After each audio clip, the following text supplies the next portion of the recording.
como de nome do bureau de Specter e bureau de Ministério de Algemene Zaken e Natuur,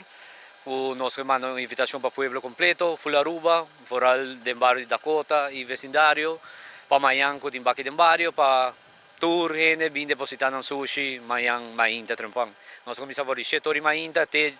10h30 de merdia, e poi te despedire do sor, depende do fluxo de tráfego que tem. Tudo o que está despedindo de casa, dus o que está palo, mata,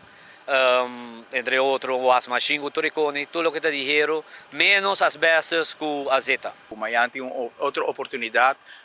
nós estamos tentando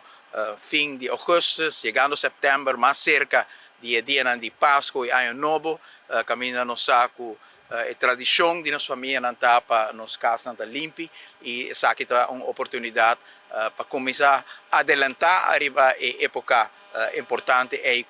nós estamos juntos como família para fazer o qual está dando valor adicional no nosso hogar. Me quero agradecer City Inspector, me quero agradecer Selimar e especialmente a também Dewey sobre o trabalho de grading de veld de douane e DOSVA aqui, está trabalho grande e tem sentido que nós aplicar esforço aqui e a escolhência para o veld aqui está pessoas que serve dois propósitos.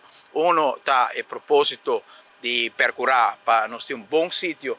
central para bater em bairro Miami ainda, pero também, que nós por lá atrás, veld que nos jovens não por usa, nos veteranos não por usa, nós sabemos que nos ministros de ensinança e deporte, Helen Cruz, também cancha para mirar com nós por 13 a trobe mais oportunidade para deporte no bairro, e com essa aqui é um aporte de nós também, caminho que nós cumprir com dois propósitos importantes. Na nossa comunidade, amanhã, nós espera de Porto para você de 7h30, nós estamos aqui para junto dar um bom serviço, também separar sushi, também percorrer para você não poder esse tour e desperdício e sushi que você tem na casa.